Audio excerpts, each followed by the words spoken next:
And now, it's time for DJ Rocky's Secret Files.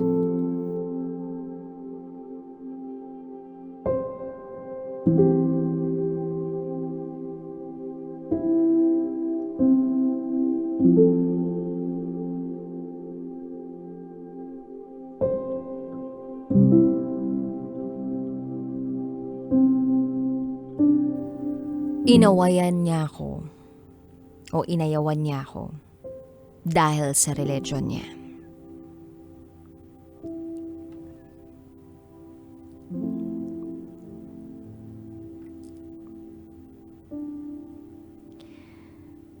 Hi DJ Rocky. Akala ko noon hindi totoo yung tinatawag nilang great or greatest love. Kasi ang alam ko dapat isa lang ang mahal ng tao. Not until I realize nung ako mismo ang maka-experience nito.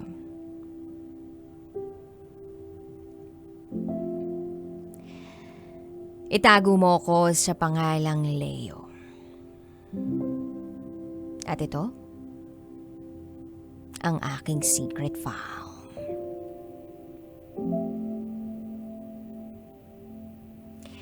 I'm a lesbian. Bata pa lang ako, alam ko na yun ang gusto ko para sa sarili ko. Siguro, one factor din na nakapag-trigger sa akin ay yung traumang dinulot sa akin nung bata ako.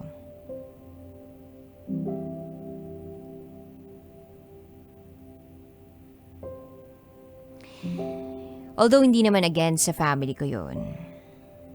Kasi nakikita na rin nila yun sa akin nung bata pa ako eh. Except kay Papa. Iba ang religion niya.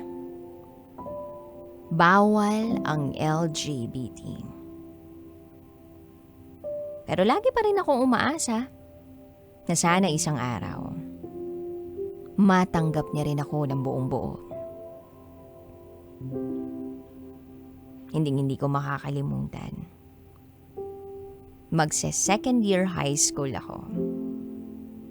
Nagpagupit ako ng buhok ko.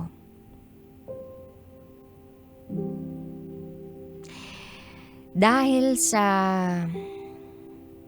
hiwalay na ang parents ko. Parang a part of me wants to rebel.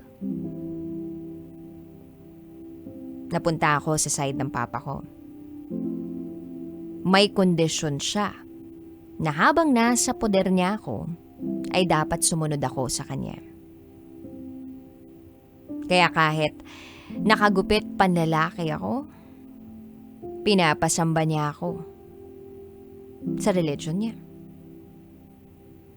Ako naman, that time, sige, sunod lang. Wala naman akong choice eh. Then one time, yung kababata kong itago natin sa pangalang Jess, sumabay sa aking pumasok ng school. So habang papasok kami ng campus, may tumawag sa kanya. Itago natin ang taong to sa pangalang Josephine. Nilapitan namin siya ni Jess. Tapos, ipinakilala ako ni Jess kay Josephine. Nang makita ko si Josephine, ibang-iba ang pakiramdam ko. Parang ang gaan-gaan ng loob ko sa kanya. Then sumabay na rin siya sa amin. Simula nang magkakilala kami ni Josephine, madalas na kaming nagkakausap. Lalo na nung malaman niya na parehas sila ng relihiyon ng papa ko. That time, medyo advanced na ako mag-isip.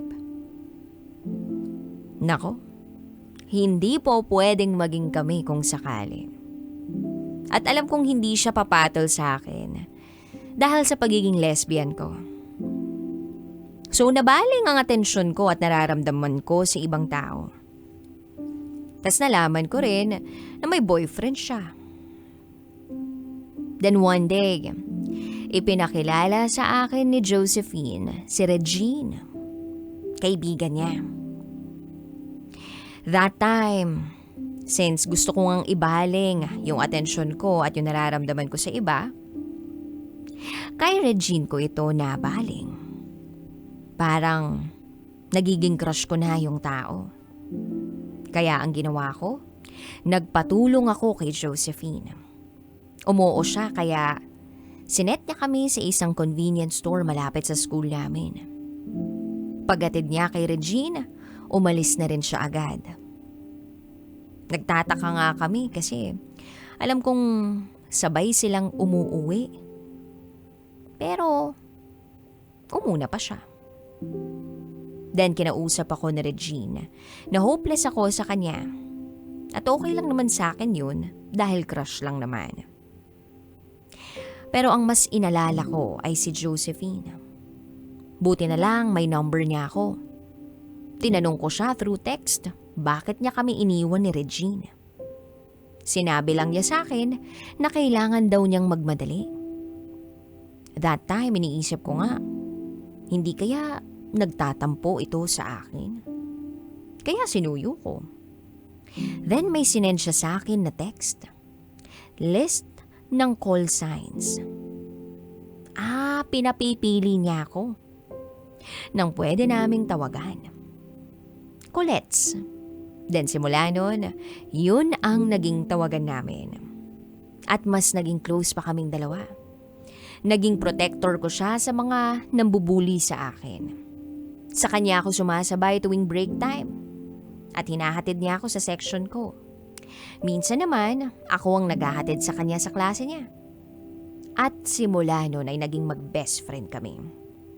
Unti-unti ako nakaramdam ulit ng pagkagusto sa kanya. Pero pinipigilan ko ang sarili ko dahil may boyfriend siya. Then one time, kailangan ko nang lumipat sa ate ko dahil sa inis ko sa tatay ko. Hindi na ako nakapagpaalam pa kay Josephine ng personal. Hanggang sa summer vacation nasa school. Uso rin kasi ang clan noon. Doon ako sumali. Nandoon ang girlfriend ko. Si Gladys. Yes, first time kong magka-girlfriend. At inopen ko yun agad kay Josephine. Pero pag si Gladys ang topic namin, kung hindi siya mag-change topic, hindi na siya magre-reply sa text ko. Minsan nga, inaway niya ako. Sino raw ba ang pipiliin ko? Kung siya raw ba o si Gladys? In-explain ko naman sa kanya na maayos. Sabi ko, parehas kayong mahalaga sa akin. Kaya wala akong dapat piliin. At ayun, unti-unti, naging okay naman sa kanya yun. Hanggang sa dumating yung araw ng hindi ko inaasahan. Iniwan ako ni Gladys. Pero nakakalungkot isipin na hindi ko yun ininda. Yung para bang hindi ako nasaktan. Siguro dahil sa bata pa ako. O dahil alam ko na nandiyan lang si Josephine para alalayan ako.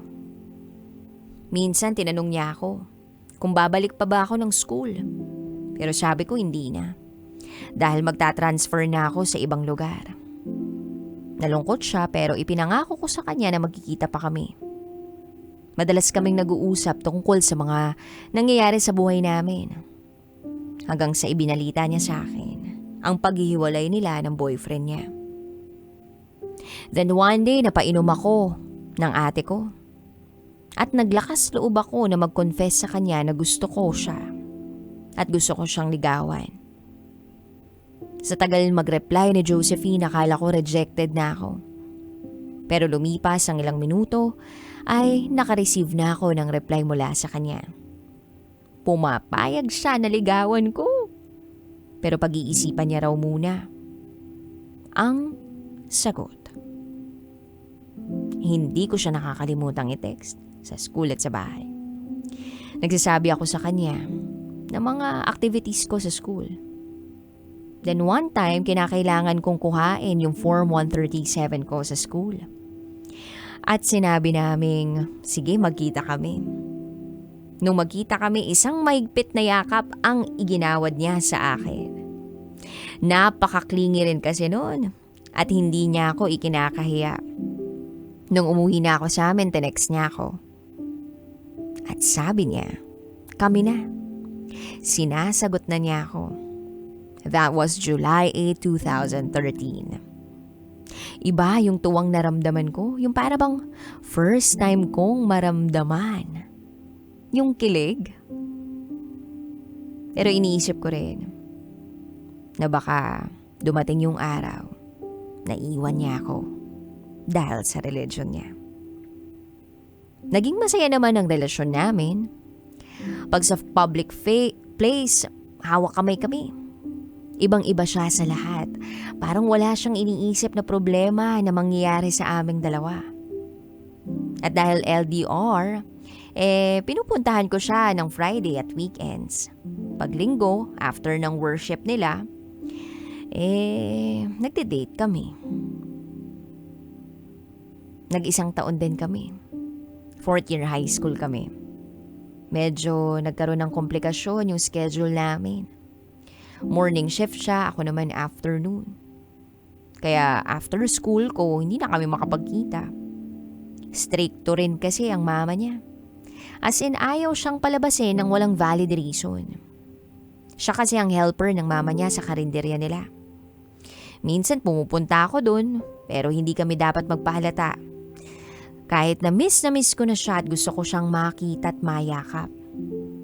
At lalong naging komplikado ang lahat sa amin nung nagpa siya akong mag-cutting class para lang makasama ko siya after ng school niya. Napabarkada ako. Na-impluwensyahan ako na hindi magandang gawain. At dahil doon nalaman ng papa ko, dinala uli ako sa kanya pero sa Bulacan na. Pinipilit ako ng papa ko na sumama sa relihiyon niya. Nainisip ko na lang na better siguro yung paraan na yun para makasama ko si Josephine pag may special events. At nung nasa Bulacan na ako, bihira na lang kaming magkita ni Josephine. Hanggang sa nabaling na ang atensyon ko sa ibang babae. Itago na lang natin siya sa pangalang Faith. Nakuha kasi ni Faith yung number ni Josephine para sabihing lubayan ako. Nung nakipaghiwalay na sa akin si Josephine, gumuho ang mundo ko. Kay Josephine lang kasi umiikot ang lahat. Sana pala, hindi na lang ako gumawa ng pagkakamali sa kanya. Sinubukan kong bumalik sa kanya pero wala. Ayaw na niya. Inayawan niya na ako. Siguro, dahil na rin sa bawal sa religion namin. DJ Rocky, masakit sa akin pero tinanggap ko na rin. Sumuko na akong bumalik sa kanya. Alam kong minahal ko siya ng tunay. Ipinaglaban ko siya sa lahat, maging sa papa ko. At sa ngayon, DJ Rocky, magsasampung taon na. Madalas napapanaginipan ko si Josephine. May girlfriend na ako, by the way. At alam kong may boyfriend na rin siya. 3 years na kami ngayon ang girlfriend ko. Meron silang remembrance ni Josephine. Pero iba pa rin si Josephine pagdating sa pasensya at pag-aalaga. Siguro nga, siya yung great love ko. Hindi kasi siya maalis sa puso ko. Na kahit mahal ko naman ang girlfriend ko ngayon, naaalala ko pa rin si Josephine. Siguro kung kami pa ngayon at inayos ko ang sarili ko, 10 years na rin kami nitong July. Well, naging lesson siya sa buhay ko. Sana kung totoo ang susunod na buhay. Sana si Josephine uli. Humihingi nga ako ng pagkakataon na pagtagpuin kami uli. Yung kami na talaga uli. At maayos na ang sarili ko. Dahil sa pagkakataong yon, ay mamahalin ko siya ng buong buo. Tulad ng pagmamahal na ibinigay niya sa akin. Hanggang dito na lang po, DJ Rocky. Maraming salamat. Muli, ako si Leo. At ito, ang aking secret file.